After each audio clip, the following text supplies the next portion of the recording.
Ito po yung aming sumang malagkit at ituturo ko po sa inyo kung paano nga ba magluto ng ganito. Nagsala nga po pala kami dito ng bigas na malagkit, yung ginagawang suman. At alam nyo po ba kung paano ang diskarte para hindi yan magtutong? At take note po, sa kahoy ko po yan niluto. Tingnan nyo, hindi po yan nagtututong. At ito po ang ating simula. Yan po ay 4 na kabuong niyog.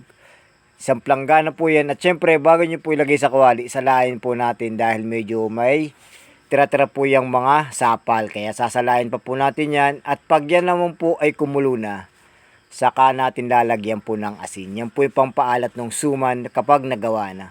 At pagkakulo po, ilalagay na po natin dito yung isang salop na bigas na malagkit. Isang salop po yan sa 4 na kabuong niyog. Halo-huliin lang po natin yan.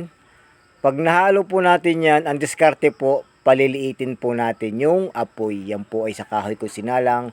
Paliliitin ko lang po yan. At yan po ay tatakloban ko ng dahon din ng saging. Yan po yung pinakang mag-iin dyan. At yung planggana tatakloban natin. Mga 5 minuto po, bawasan na natin yan ng apoy.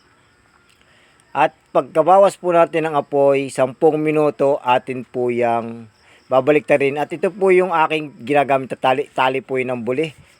Babalik ta rin po natin ng 10 minuto. Atin pong tatanggalin uli yung planggana. At ito po ang itsura niya. No? Medyo in na po yan. Kaya po ating haluin ulit. Babalik ta rin ulit po natin para po magparehas yung kanyang luto. Yan naman po ay kahit half cook lang ang luto. Ayos lang po yan dahil lulutuin pa naman po yan kapag tinali natin sa isa't isa yan. At ito na po itsura niyan. Kapag naluto na, ahunin na po natin yan. At yan po ang itsura. Hindi po yan magtututong dahil hindi po natin nilakasan yung apoy. At ayan po. Napakasarap na po nito kapag binalot sa dahon. Hindi po yan nagtutong ha.